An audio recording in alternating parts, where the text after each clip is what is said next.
The mind must be given relaxation. It will rise better and higher for a rest. That line comes from the Stoic Lucius Annaeus Seneca, better known as Seneca the Younger. Born about 4 BC in Cordoba, Spain, he was brought to Rome as a boy and trained in rhetoric and philosophy. He studied under the Stoic teachers like Attalus and became one of the most powerful intellectuals of his time. Seneca rose to become a senator, a playwright, and eventually tutor and chief advisor to the young Emperor Nero. His life was anything but calm. He survived exile to the island of Corsica under Claudius, navigated the deadly politics of the imperial court, amassed great wealth while preaching simplicity, and ultimately faced death when Nero ordered him to commit suicide in 65 AD. Through every twist, wealth, power, exile, and the threat of execution, Seneca turned Stoicism as his anchor. He didn't just theorize, he lived the tension between ideal and reality, which makes his words especially useful for anyone walking the sober path today. Let that truth settle in your bones. You've done the hard work. You've reflected, observed, redesigned, and executed. Now it's time to release, forgive, and reset. Because a mind carrying the weight of unfinished guilt or unresolved harm will never reach its full potential. Restoration isn't weakness. It is the deliberate act of high performers who understand that true excellence requires a clean slate.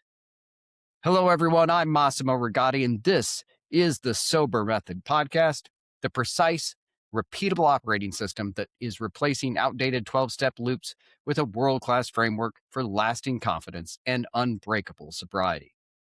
Over the past 4 episodes, we've built the complete sober cycle together.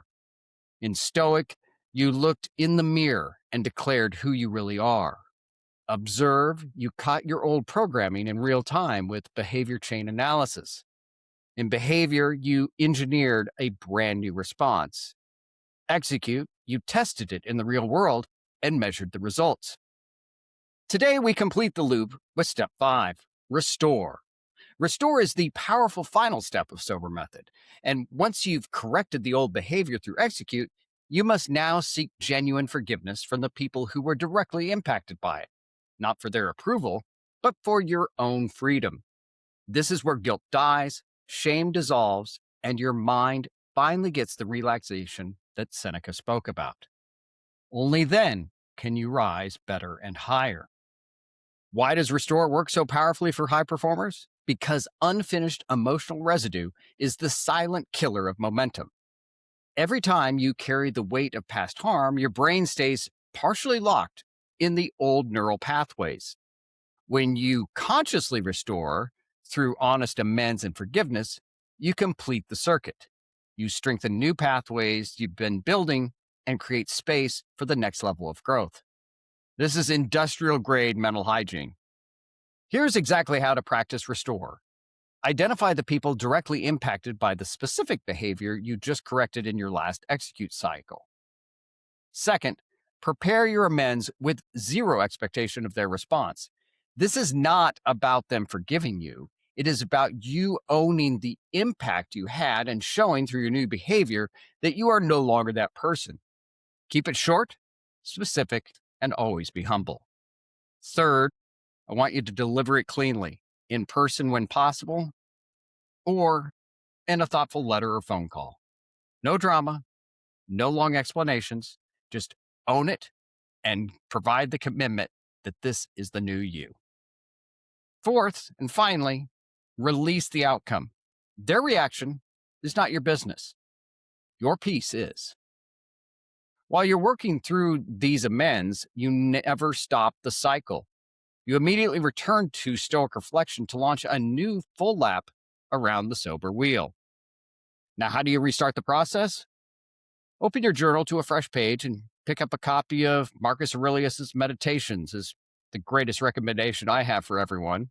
Choose a powerful quote or passage that speaks to you right now.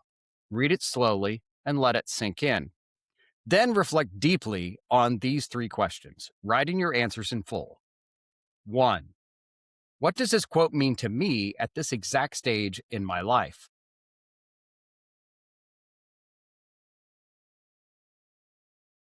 2, where am I still falling short of living this truth in my daily actions?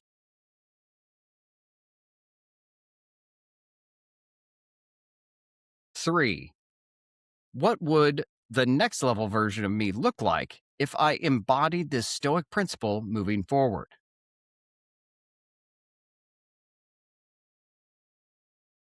These questions become the fuel for your next sober cycle, this time at a higher level. Your final 7-day challenge of this overview series is as follows. First, I want you to complete one restore action, writing or delivering one amends. 2, I want you to immediately follow it by selecting a new quote from meditations and running it through the 3 reflective questions I just gave you. And 3, log everything in your journal. Start journaling every day. Make it a habit that sticks. By the end of this week, you will have closed one full loop and already begun the next, exactly as the sober method was designed to operate for the rest of your life. You now have the complete system. You have everything you need to build and maintain your unique flavor of confidence. Next week, the podcast enters its next exciting chapter, where we launch into guest interviews, each with actionable advice. If you are currently struggling with addiction and you're open to having your story shared to help thousands of others, I'm looking for some serious volunteers.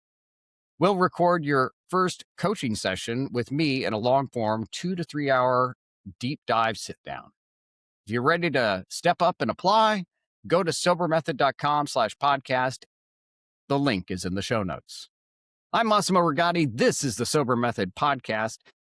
If this 5-episode overview series has impacted you, please share it with someone who needs it. Tag me on all socials at Sober Method if you complete the full sober cycle. I want to hear how it feels now that you have the full operating system. So drop that phone, pick up that pen, close the loop, and rise higher. Your future is sober.